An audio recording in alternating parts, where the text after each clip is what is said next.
Akkam jirtu kabajamtoota daawwattoota keenya bakka jirtan hundatti nagaan isiniif haa ta'u oduu sa'aatii kanaaf qabannee dhiyaanneetii jirra dhimmoota ijootaan dursuudhaan eegalla olaanaa yaadde sa'aatii hanga xumuraatiin wajjin turaasiniin jenna.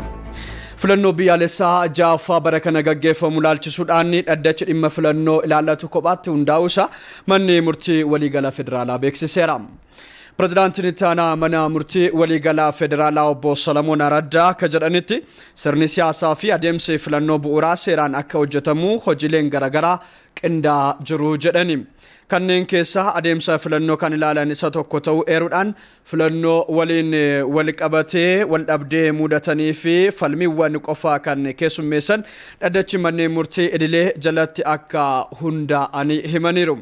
Akka gabaasa riippoortera keenya yommuu gasitti filannoo dhufuuf manneen murtii gahee isaanii qabaatan ilaalchisee leenjiin mata duree seera filannoo fi gahee manneen murtii jedhuun ogeessota seeraatiif kennameera.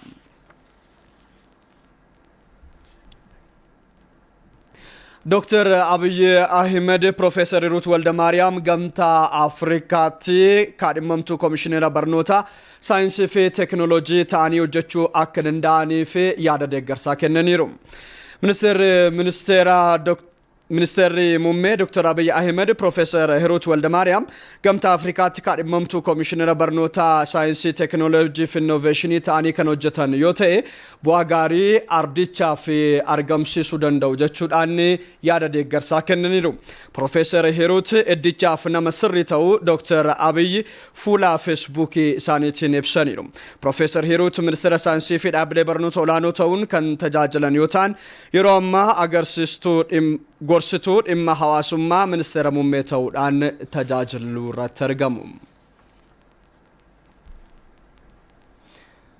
Qisaasamina midhaanii yeroo sassaabbii hambisuudhaaf maashinoota ammayyaa fayyadamuudhaan oomisha walitti qaban jira jedhe ministeerri qonnaa.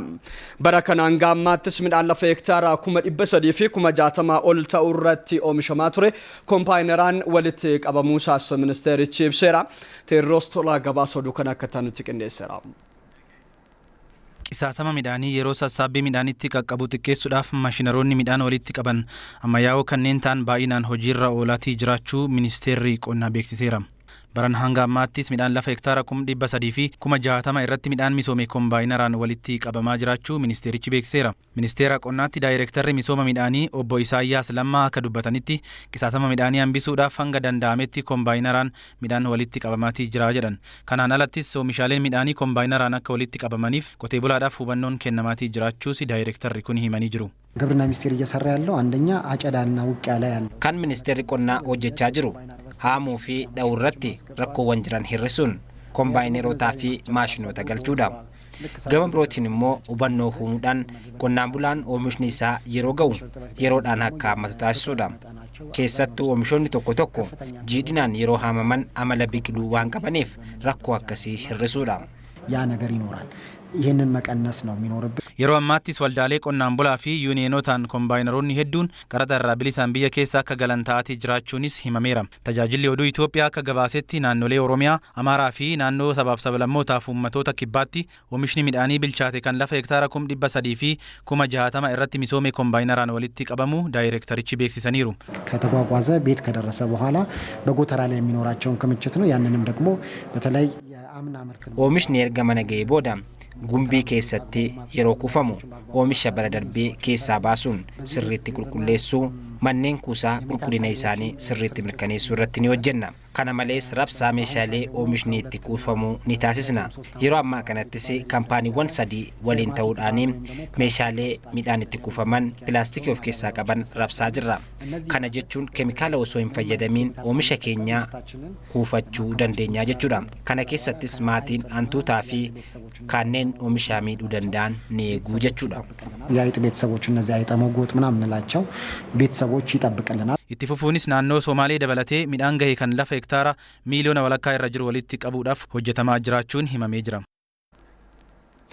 Prezidaantiin mootummaa naannoo Oromiyaa obbo Shimallis Abdiisaa duula hojii misooma sululaa bara kana aanaalee godina Harargee lixaa keessatti argamuudhaan eegalchiisani. Obbo Shimallis godina Harargee lixaa aanaa Gammachis ganda Laaftoo Madariyaa fi aanaa Mi'eessootti duula hojii misooma sululaa bara kana eegalchiisaniiru. Jilli Pireezidaantii Mootummaa Naannoo Oromiyaa obbo Shimallis Abdiisaatiin durfamu guyyaa har'aa godina Harargee Lixaa aanaa garaagaraa keessattis qamadii jallisiidhaan misoomaa jirus daawwateera. Guutummaa Oromiyaa godinaalee garaagaraa keessatti duulli eegumsaa fi kunuunsa naannoo kana sirnoota garaagaraatiin jalqabameera guyyoota 45fis kan turu ta'a.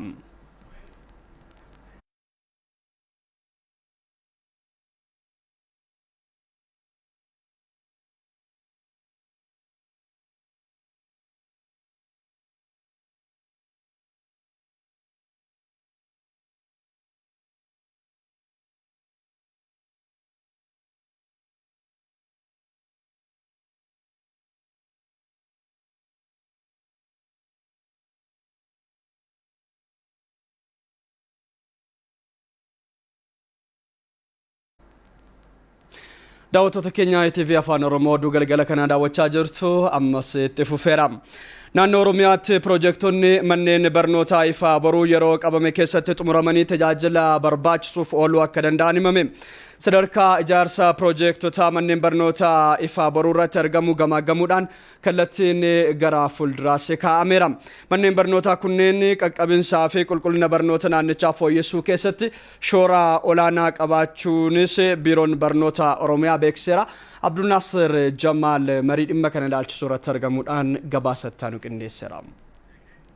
Mootummaan naannoo Oromiyaa sadarkaa ijaarsi piroojektota manneen barnootaa ifa boruu irratti argamu gamaaggamuun akkaataa gara fuulduraatti piroojektonni kun yeroo qabame keessatti xumuramuu danda'an irratti kallattii kaa'eera. Biiroon barnoota Oromiyaa manneen barnootaa ifa boruu bultii addaa 7 kan addaa 40 fi sadarkaa lammaffaa 100 baajata birrii biliyoona 4.9 ijaarsisaa jira. Ijaarsi manneen barnootaa kanneen ji'a 3 dura kan eegale yoo ta'u turtii ji'a 7 keessatti xumuramanii tajaajilaaf kan ooluudha jedhameera. Piroojeektiin kun yeroo qabame keessatti akka xumuramuuf hordoffii fi to'annoo taasisaa jiraachuu kan himan itti gaafatamaan injiinaringii korporeeshinii Oromiyaa obbo Darajjee Liiban kanaaf yeroo qabame keessatti xumuramuun tajaajilaaf ooluu ni danda'a jedhan. Akkaataa iskeejuulii yookiin immoo karoora qabaniin walakkaa irra leetoon ga'iin humni raawwachisummaa keenya parsantii 70 irra ga'ee jira jechuudha. Kun maal agarsiisa? Kana keessatti immoo akkaan karoorfanneen olitti kan deeman kontiraaktaroota 12 ta'anii akkaataa karoora keenyaa dhibbantaa dhibba keessaa 26 ijaaruu ture, 26 irra ga'uu ture, 26 keessaa kan parsantii harka 60 irra gahan, 50 irra gahan, 40 ol gahan walumaa galatti kontiraaktaroonni 12 ji'a 7 odoon ta'in ji'a 5 ji'a 4 keessatti xumuranii mana barumsaa kana kan dhiyeessanii argineerra jirra jechuudha. Kontiraaktaroonni ijaarsa piroojeektii manneen barnootaa kanarratti bobba'anii raawwiin isaanii gadaanaa ta'e piroojeektoota kana yeroo qabame keessatti xumuruuf deeggarsi tokko akka taasifamuuf gaafatan. Baay'ee rakkina guddaa nu quunnamaa ture. Hanga har'aatti bilookii 4 duwwaa keenya kanaan ala kaa'uu hin dandeenye. Ammas sodaachaa jira. Gara tokkoon maasaa mi'aantu jira. Gara tokkoon beenyaan hin kaffalamne. Baan gaaraantiin fudhanne sababni isaa baankiin maamila keenyaa baankii biyyoolessaatiin bilook ta'ee ture. Kunis nu ilaalamuu hin dandeenye. Sadarkaa pireezidaantii itti aanaatti qindeessaan kilaastara hawaasummaa obbo Addisuu Araggaa piroojeektoonni kunniin sababoota muraasaan kontiraaktaroota tokko biratti harkifannaan haa jiraatu malee raawwii ammaa kanaan yeroo qabame keessatti xumuramee tajaajilaaf ooluu akka danda'u himan. Har'a akkuma arginu hordoffii godhamaa turanis kan isaan dhugaa bahan piroojeektiin ifa boruu akkaataa madhametti gabatee yeroo kaa'ame keessatti amma caamsa 30tti xumuramee bara barnootaa dhufuuf tajaajilaaf banaa akka ta'u mirkaneeffannee jirra. Achi keessatti garuu raawwiin iddoodhaa gara iddootti jiru akkaataa kutannoof kaka'umsa kontiraaktaraatiin akkaataa haala qabatamaa dhiyeessiin meeshaalee ijaarsaa jiruun ol qabatee garaagarummaan jira. Akkuma gabaasa irratti argitan kontiraaktaroonni 10 gabatee yeroo kaa'ameef dursanii amma 60tti 57tti warri deeman karoora ol warri raawwatan jiru. Darbees immoo kontiraaktaroonni baay'ee sadarkaa raawwiin isaanii gadi bu'ee iskeejuulii qabameen duubatti baay'ee warri duubatti hafan jiru. Isaan kan addaan baafnee akka waliigalaatti piroojeektoonni kun dhibbi isaanii giddugaleessaa raawwiin isaanii karoora qabameerraa 25 irra gahuutu irra ture. Tiin raawwiin isaa 17 irra jira jechuudha. Isaan kana dafnee jalqabsiisnee amma caamsa 30tti akka xumuramaniif deeggarsa barbaachisu hunda gochuudhaaf waliigaltee irra geenyeerra. Rakkoolee kontiraaktaroota mudachaa jiru furuuf qaama dhimmi ilaallatu waliin hojjechaa jiraachuus obbo Addisuun ibsaniiru. Daangaa iddoo manni barnootaa sun itti ijaaramu wajjiniin ol qabatee rakkoo jirudha kun manneen barnootaa addaan ba'an 10 irra jira. Tokkoon isaanii bulchiinsa magaalaa fi aanaalee manneen barnootaa kun keessatti ijaaraman wajjiniin ol quunnamtii goone furmaata akka argatan gochaa jirra. Inni kan biraa dhiyeessii meeshaalee ijaarsaatii wajjiniin kan wal qabatudha. Karaa dhaabbata mootummaa tumsaa jedhamuun dhiyeessiin barbaachisaan akka dhiyaatu haala mijeessaa jirra. Simintoodha wajjiniin ol qabatee hanqina ture guutummaa guutuutti hiiknee jirra. Cirracha dhakaa maal wajjiniin kan jiru immoo bulchiinsa dhiyeenyatti argamu wajjiniin walitti dhufanii akka isaan furmaata godhan kallattii keenya hordoffii taasisaa jirra. Ijaarsi manneen barnootaa ifa boruu qaqqabeensaa fi qulqullina barnootaa naannichaa fooyyessuun cinatti dargaggootaaf carraa hojii uumuu keessatti shoora olaanaa qaba kan jedhan ammoo hoogganaa biiroo barnoota Oromiyaa Dr. Tolaa Bariisooti. Inni dura qaqqabinaa fi rakkoo qulqullinaa hiikuun akka galmaatti tokkotti taa'ee jira. Lammaaf hojii uumuu piroojeektii kana mootummaan qarshii biliyoona 4.9 yoo investi irratti godhu piroojeektii kanarraa namni akka fayyadamu rakkoon piroojeektii sikkachaa karaa biraatiin immoo namni 150,000 hojii kanarraa hin argata jedhamee kan tilmaamamu. Milkaa'ina piroojeektoota kanaaf ciminoota jiran jajjabeessuun hudhaalee mudatan hiikuuf xiyyeeffannoon hojjetamas jedhameera. Daawwattoota keenya oduu jalqabaatan sin deebisa guutummaa naannoo Oromiyaa godinaalee garaagaraa keessatti hojiin kunuunsa naannoo akkuma guyyaa har'aa eegalamee fi akkasuma Pireezidaantii Shimallis Abdiisaa dabalatee hooggantoonni naannoo Oromiyaa hedduun isaanii godinaalee kanatti argamuudhaan sirna jalqabbii kunuunsa naannoo kana eegalsanii jiru. Gara godina Harargee lixaatti kan imale riippoorteri keenya Muktaar Abdallaa immoo odeeffannoo dabalataa nutti himuudhaaf toora bilbilaa irratti argamee jira. Muktaar akkam oolte? Nagaa oolte olaana. Galata Rabbii mee haalli jalqabbii maal fakkaata keessumaayyuu Pireezidaantii Shimallis Abdiisaa dabalatee naannoo sanatti hoogganaan biiroo qonnaa fi qabeenya uumamaas naannoo sunitti argamaniiru. Godina Harargee lixaa immoo kunuunsa naannoo kanaan baay'ee beekamti. Hojiin kana duraas ni jira. Walumaa galatti oolmaan irraa fi haalli jalqabbii isaa maal fakkaata? Daawwattoota biraan gahe. Tole galatoomi akkuma kaastee jilli Pireezidaantii mootummaa naannoo Oromiyaa obbo Shimallis Abdiisaan durfamu har'a gara godina Harargee lixaatti imaluun hojii misooma sululaa akkasumas qabeenya uumamaa eegalsiisuuti kan garanatti imale jechuudha. Isa dura garuu ganamarraa kaasee hojii misooma jallisiitiin oomisha qamadii godina Harargee lixaa aanaalee garaagaraa keessatti oomishamaa jiran daawwateeti kan jiru keessumaa kan aanaalee lamaa jechuudha. Kan aanaalee gumbii bordoddeerraati kan eegalan daawwannaa kana jechuudha. Kana dura aanaaleen gumbii bordoddee fi aanaaleen mi'eessoo kunniin lamaan deeggarsa wabii nyaataa yookaan immoo tajaajila yookaan deeggarsa seeftineetitiin kan isaan jiraachaa turan amma isa jalaa bahanii akka isaan oomisha midhaan nyaataatiin of danda'aniif bishaan boollaa baasuun mootummaan dhiyeessan oomisha qamadii oomishaati kan jiran oomisha qamadii keessumaa kan gumbii bordoddeetti hektaara 342 irratti misoome kan obbo Shimallis daawwatan jechuudha. Kana milkeessuuf immoo ogeeyyoonni qonnaa bakkuma sanatti maaddeeffataniif jechuudha kan isaan hawaasa keessatti taa'anii tajaajila kennaa jiran jechuudha kan isaan gorsaa turan hojiilee ogummaa garaagaraa kan isaan tajaajila kennaa turan jechuudha hawaasaa fi oomishni qamadii naannoo sanatti tures baay'ee bareedaa ta'uu isaati kan daawwatame jechuudha. Hojiin ogeeyyoonni kunis hojjechaa jiranis hojii boonsaa ta'uudha kan obbo Shimallis kaasan jechuudha. Kan aanaa mi'eessoos hektaara 40 kan kilaasteraatiin misoomee jiru jechuudha isa daawwataniiru.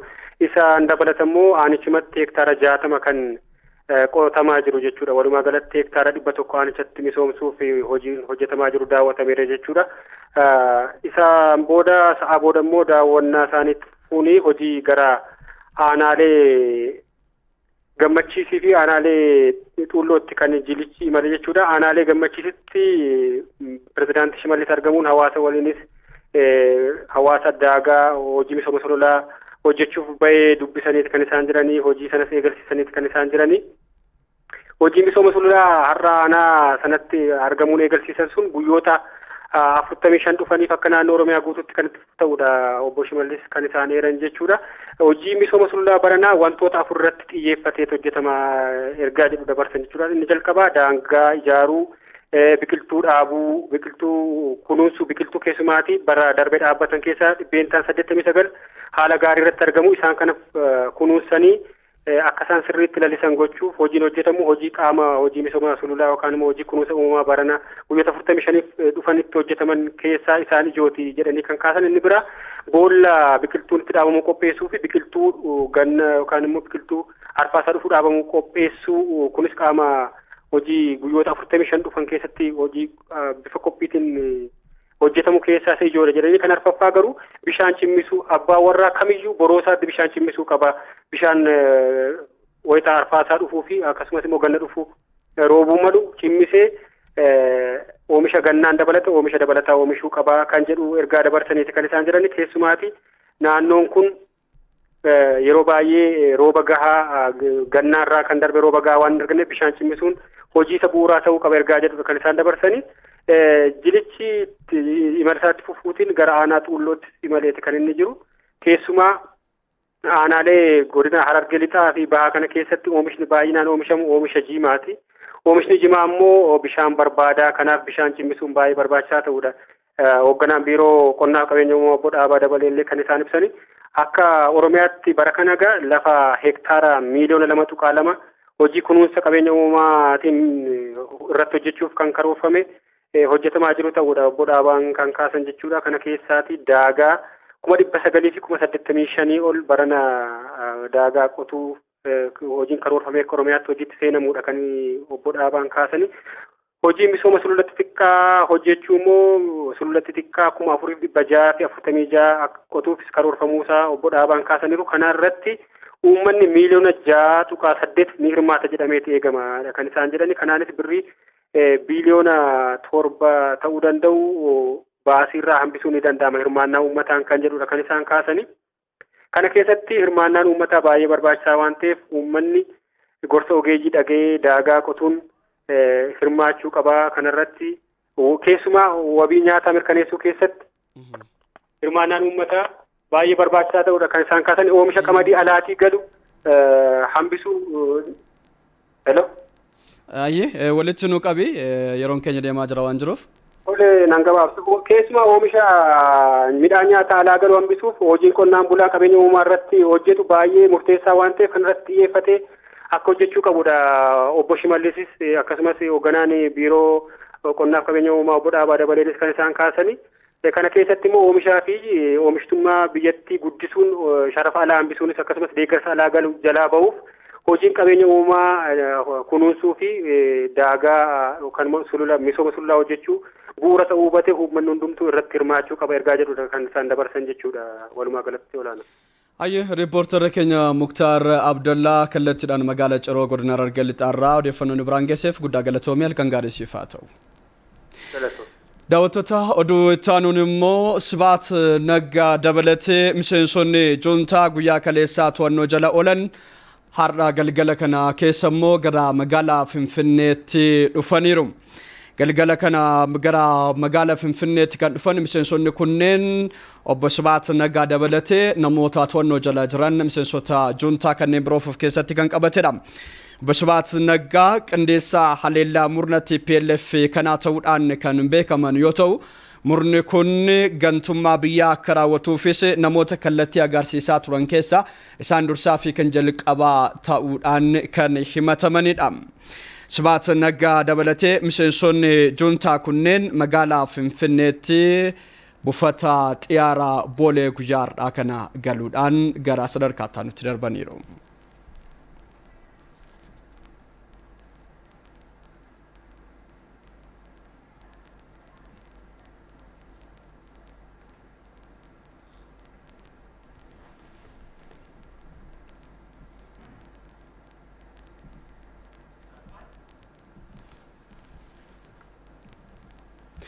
Gara oduutti nuti yeroo dabarru kabajni guyyaa gadaan UNESCO irratti galmaa'ee waggaa arfaffaan marii paanaaliitiin Yuunivarsiitii Bulee Horaatti kabajameera.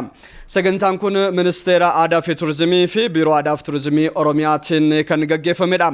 Hoogganaan Biiroo Aadaa fi Turizimii Oromiyaa obbo Kabbadaa Deessaa sirna gadaa jabaatuu fi yuunivarsiitota waliin hojjetaa jiraachuu isaanii ibsani. Yuunivarsiitiin Bulee Horaa immoo sirna gadaa qorannoon deeggaruu bira darbee hanga PhD'tti kennuu jalqabuu isaatiif galateeffatani.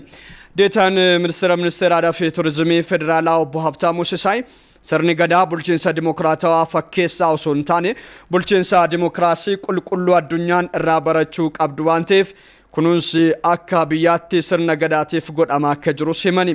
Marii paanaalii kanaan waraqaan qorannoo sirna gadaa irratti xiyyeeffatee 3 dhiyaatee hirmaattotaan irrattis mari'atameera. Bulchiinsi magaalaa Finfinnee guyyaa har'aa dargaggootaa fi dubartoota 28 ol gara hojiitti kan bobbaase ta'uu isaa ibse. Dubartootaa fi dargaggoota kunneeniif carraa hojii haaraa uumuudhaaf kolleejii ogummaa fi teeknikaa hunda keessatti leenjiin laatamaafii tureera.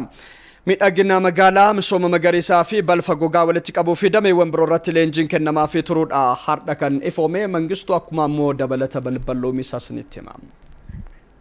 Bulchiinsi magaalaa Finfinnee misooma magariisaa fi qulqullina naannoo irratti dargaggoota leenjisaa ture eebbisiise. Eebbifamtoonni kunneenis 8,000 ol kan ta'an yoo ta'u, bakki hojii fi baajatiin isaanii bulchiinsa magaalaa irraa kan qophaa'uuf ta'uun ibsameera. Kantiibaa Taantuun bulchiinsa magaalaa Finfinnee Aadde Adaanech Abeebee sirna eebbaa kana irratti argamuun eebbifamtoonni misooma magaalittii ariifachiisuu fi itti gaafatamummaa guddaa qabu jedhan. Bulchiinsi magaalaas deeggarsa barbaachisu kan taasisu ta'uu simaniiru. ይህቺ ትልቅ ከተማ ትልቅነቷን እንድታስቀጥል Magaalaa guddoon kun guddummaa ishee akka itti fufsiistuuf deeggarsa ijoollee ishee deeggarsa keessan cimaa ta'ee barbaaddi. Miidhagina magaalattii jijjiiruuf murannoo keessan barbaaddi. Kanaaf magaalaan keenya kan ishee madaalu qulqullina miidhaginaa fi walqixxummaa itti fayyadamummaa akka mirkaneessitaniin isin gaafadha. እናንተ ይሄንን እድል ተጠቅማችሁ ውጤታማ ስራ እንደምትሰሩና በተግባርም ትልቅ ውጤት አስመስክራችሁ eebbifamtoonni itti gaafatamummaa fudhatan kana murannoo fi xiqqidhaan akka baatanis Aadde Adaanech dhaamaniiru.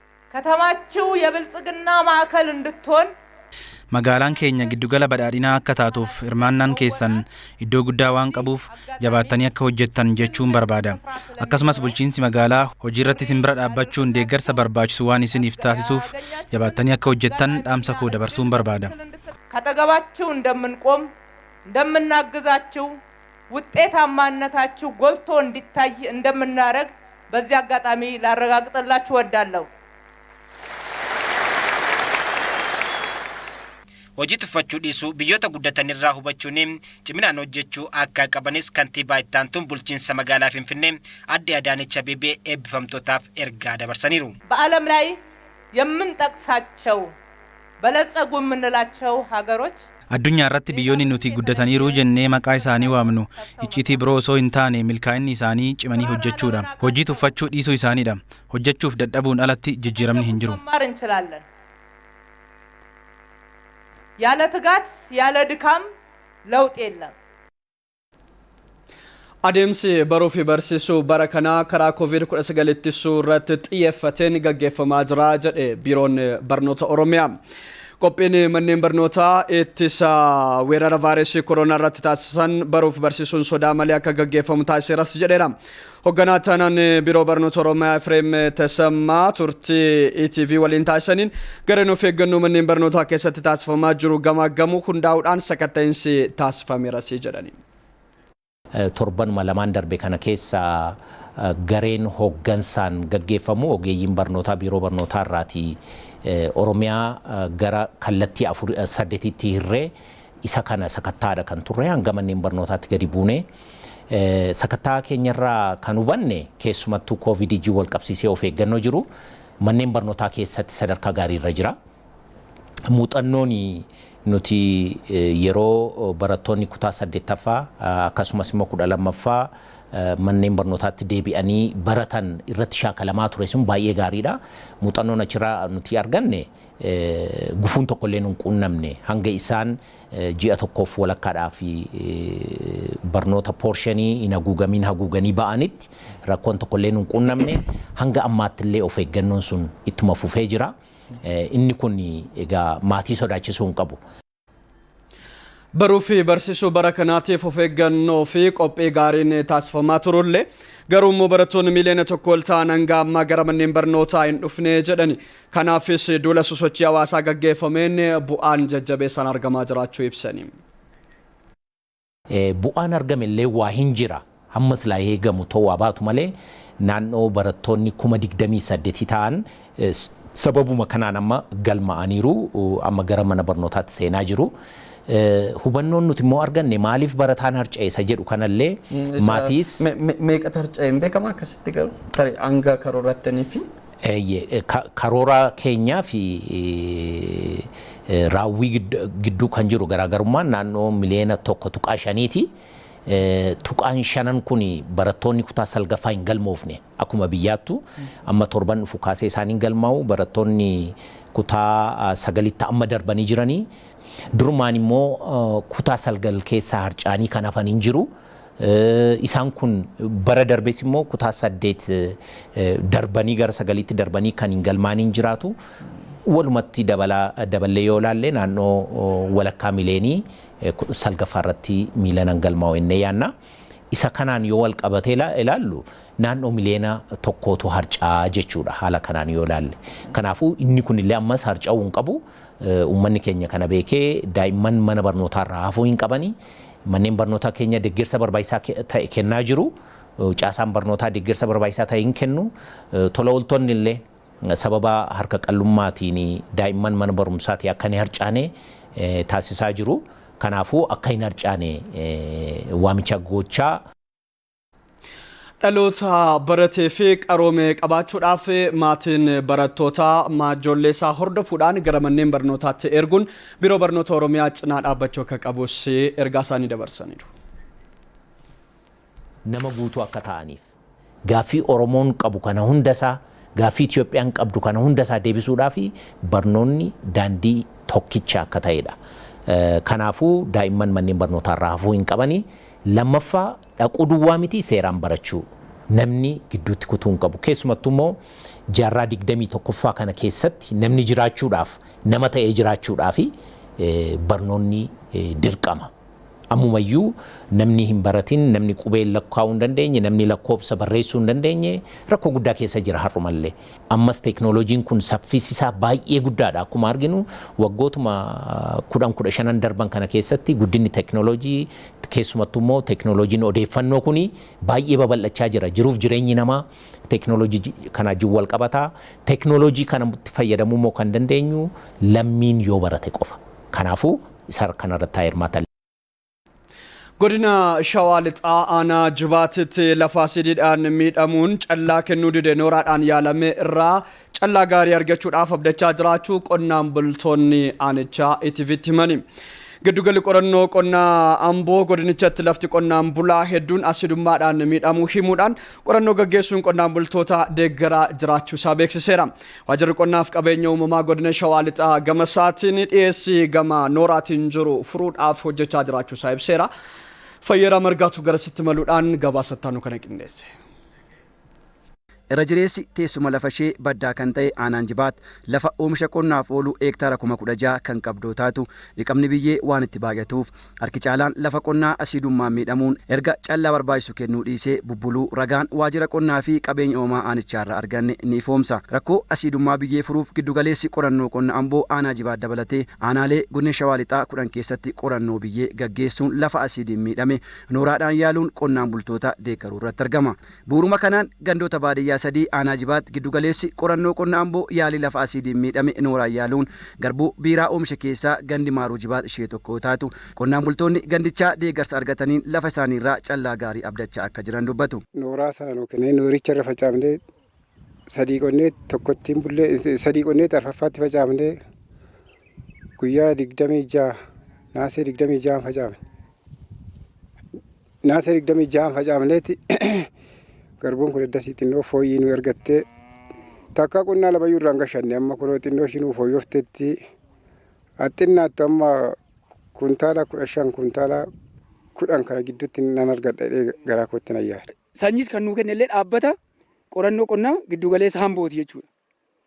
Kan nu deeggare sanyiis kan nuu kenne isaan madaabaraa kan nuu kenne isaan nooraa kan nuu kenne isaan tajaajila bilisaati bilisuma arganne jechuudha. Jijjiirama akkamii qabare amma jijjiiramni kun iyyuu immoo deebi'ee dursa baay'ee bineensaa gadi bu'aadha. Amma garuu heektaara tokkoo fi qixxeen qote.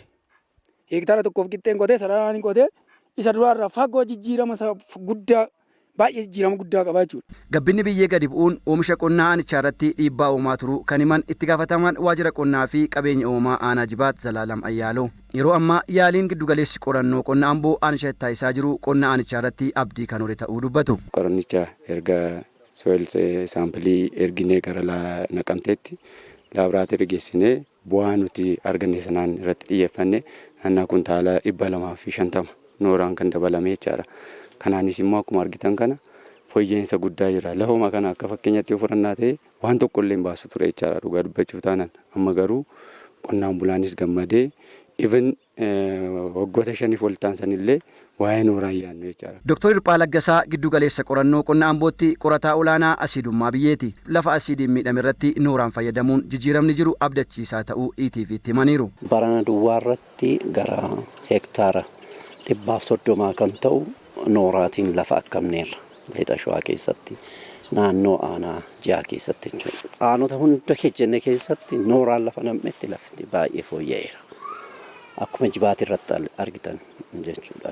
Jibaati irratti egaa garbuu biiraati. Garbuun biiraa immoo baay'ee gabaabduudha waan taateef isheen uni fayyadamne tiraavilerii waan taateef hamma sakaaniyyuu performaansaan isaa badaa miti. Hoggaa sakaan hojii wal bukkee qabnee ilaallu jechuudha. Garuu qotee bulaan ibin barreen gaddaa waggaa 8 lafa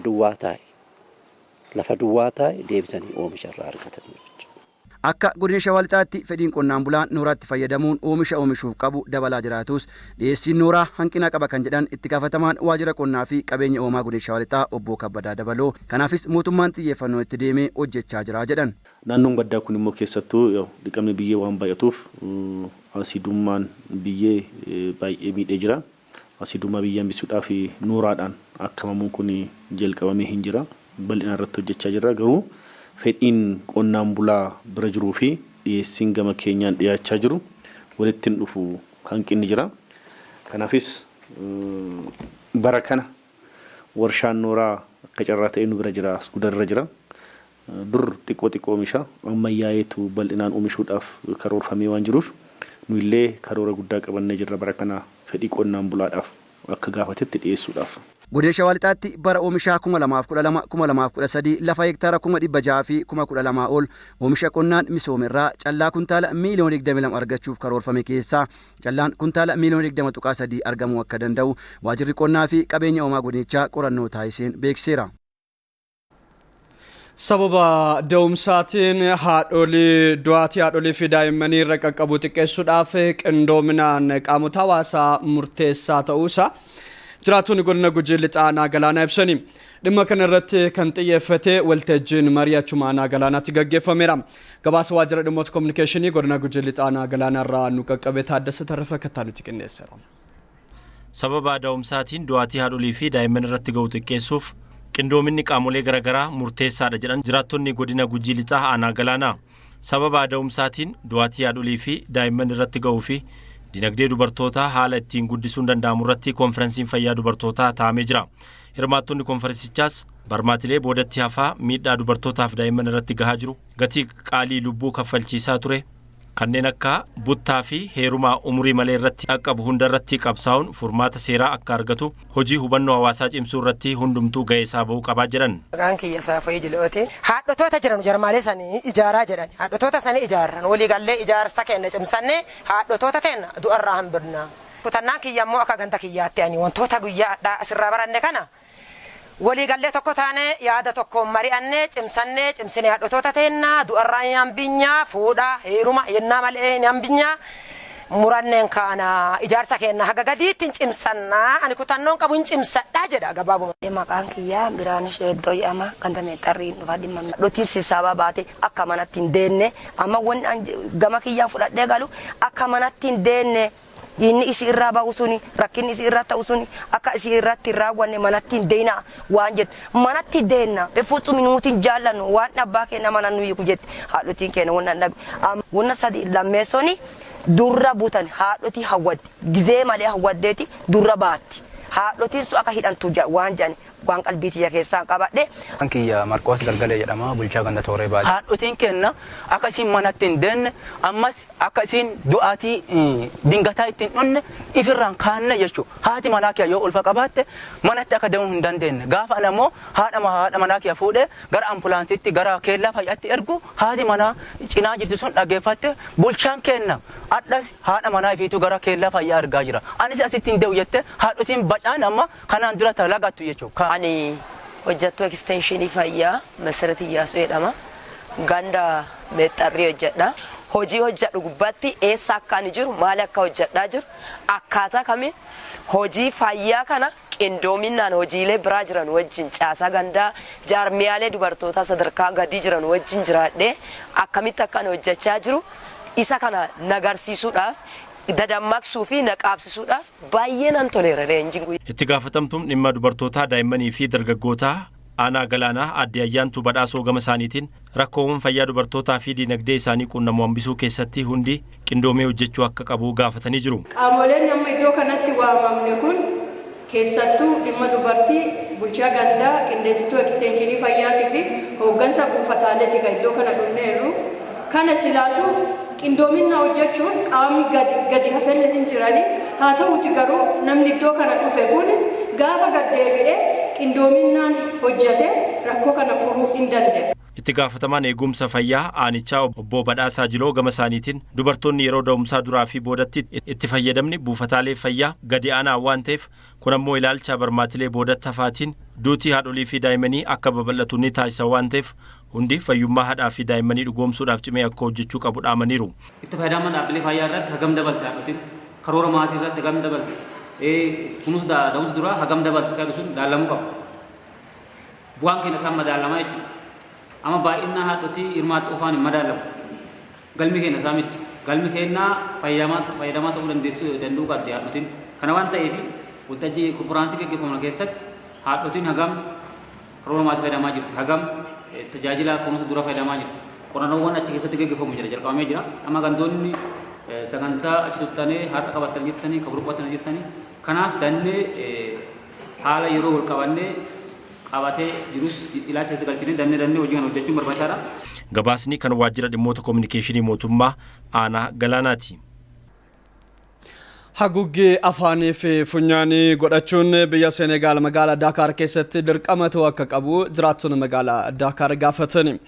Weerarri vaayirasii koronaa baay'ee dabalaa jira kan jedhan jiraattonni kunneen namoonni haguuggii afaanii funyaanii kana godhachuu irratti hanqina qabaachuun isaanii lubbuu lammiilee hedduu galaafachuu danda'a jechuudhaan sodaa qabanis ibsaniiru. Baay'ina lammiilee miiliyoona 14 olii kan qabdu Senegaal kanneen vaayirasichaan qabaman 10,000 caaleera. Pirezidaantiin biyyattii roobii darbe weerara vaayirasichaa ilaalchisuudhaan labsii yeroo hatattamaa labsuun isaanii kan yaadatamudha jechuudhaan Afrikaa Niwus gabaaseera.